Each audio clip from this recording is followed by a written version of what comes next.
முருகனுடைய ஆறுபடை கோயிலுக்கு போனால் கூட அந்த அளவுக்கு பார்க்க முடியாதுங்க. அப்படி ஒரு ஆறுபடை இப்படி அப்படி செதுக்கி வச்சுருக்காங்க சிலையா. சும்மா பயங்கரமாக இருக்குன்னா நம்ம ஒசூரில் நீங்களும் போயிட்டு மறக்காமல் பாருங்கள். செம்மையான வைப்பு கிடைக்குங்க.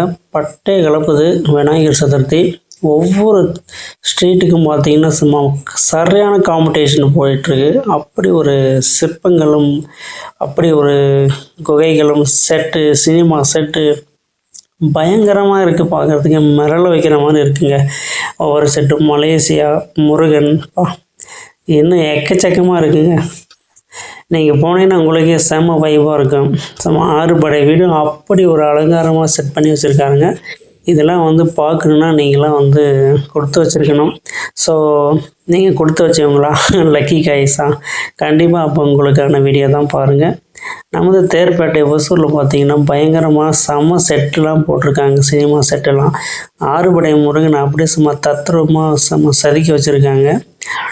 முருகனுடைய ஆறுபடை வீடு பழனி, திருச்செந்தூர், திருப்பரங்குன்றம், பழமுதிர்ச்சோலை, சுவாமிமலை இப்படி ஆறுபடை வீடும் பார்த்தீங்கன்னா யாருமே ஆறுபடை வீட்டுக்கு போயிருக்க மாட்டீங்க. ஸோ இங்கே போனீங்கன்னா அப்படியே அவ்வளோ அழகாக அவ்வளோ ஒரு சிற்பங்களாக அப்படியே பார்த்தீங்கன்னா வடிவமைச்சிருக்காருங்க.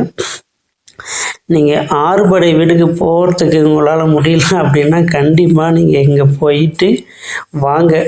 செம்மையாக இருக்கும். பார்த்தீங்கன்னா அவ்வளோ ஒரு தெய்வீக திருக்காட்சியை வடிவமைச்சிருக்காங்க. பயங்கரமாக இருக்குங்க. சும்மா விநாயகர் சதுர்த்தினா இப்படி தாங்க இருக்கணும். ஒசூர்லாம் பார்த்தீங்கன்னா களை கட்டுதுங்க. பார்க்குறதுக்கே சும்மா பயங்கர serial set, stage, cinema set பாப்பா வேறு லெவல். ஸோ நீங்களும் கண்டிப்பாக போயிட்டு பார்க்கணும். ஓகேங்களா? இன்னும் பார்த்தீங்கன்னா ஒரு 1 வீக் வச்சுருப்பாங்க. ஸோ தாராளமாக நீங்களும் போயிட்டு பார்க்கலாம். இன்றைக்கி கிட்டத்தட்ட 12 o'clock வரைக்கும் பயங்கர கூட்டங்க. சரியான க்ரௌடு. அந்த அளவுக்கு பயங்கர க்ரௌடு இந்த ஆறுபடை முருகனை தரிசிக்கிறதுக்காக. ஆறுபடை வீடை வச்சு சென்ட்ரலில் விநாயகரை வச்சு பயங்கர கோலாகலமாக ரெடி பண்ணியிருக்காங்க. இவர் தாங்க இவரை சிம்பிளாக பண்ணிட்டாங்க. ஆனால் ஆறுபடை வீடு பார்த்திங்கன்னா பயங்கரமாக பண்ணியிருக்காங்க. வேறு லெவல். அதனால் செம வைப்ரேஷனுங்க. கிட்டத்தட்ட என்னால் முடியல, நான் எப்படி சொல்கிறதுன்னு தெரியல. நீங்கள் நேரில் போங்க, உங்களுக்கே புரியும். அப்படி ஒரு வைப்ரேஷனாக இருக்குது. ஓகேங்களா? அது இன்றைக்கி டியூஸ்டே, செவ்வாய்க்கிழமை முருகனுடைய பிறந்த நாள். இன்றைக்கி பயங்கரமான கூட்டமாக இருந்துச்சு. நாளைக்கும் எப்படின்னு தெரியல.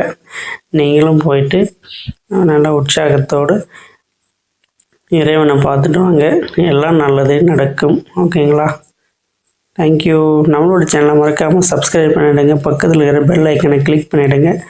நாம் போடுற வீடியோ உடனுக்குடன் உங்களுக்கு நோட்டிஃபிகேஷனாக வரும். கிட்டத்தட்ட ஒரு 15 இடத்துல விநாயகர் வச்சுருக்காங்க. இன்னும் எக்கச்சக்கமாக வச்சுருக்காங்க. என்னால் முடியல, பார்க்க முடியல. ஒவ்வொரு வீடியோவும் உங்களுக்கு நான் அப்டேட் பண்ணுறேன். ஜிஆர்டி பார்த்திங்கன்னா ஜுவல்லரி அவர்கள் பார்த்திங்கன்னா பயங்கரமாக இருக்குது. அவருடைய விநாயகர் கூட சும்மா கிட்டத்தட்ட எத்தனை அடின்னா 20 15 அடியே வச்சுருக்காங்க. செம்மையாக இருக்குது. கண்கள் திறக்கிற மாதிரி மூடுற மாதிரி, மேலே சிவன் பார்த்திங்கன்னா ரவுண்ட் அடிக்கிற மாதிரி, அது மாதிரிலாம் செட் பண்ணியிருக்காங்க. அடுத்த வீடியோ உங்களுக்கு நான் அப்டேட் பண்ணுறேன். பார்த்துட்டு எப்படி இருக்குன்னு சொல்லுங்கள். மறக்காமல் ஷேர் பண்ணிவிடுங்க, சப்ஸ்கிரைப் பண்ணிவிடுங்க. இவர் தான் பழனி ஆறுபடை வீடு.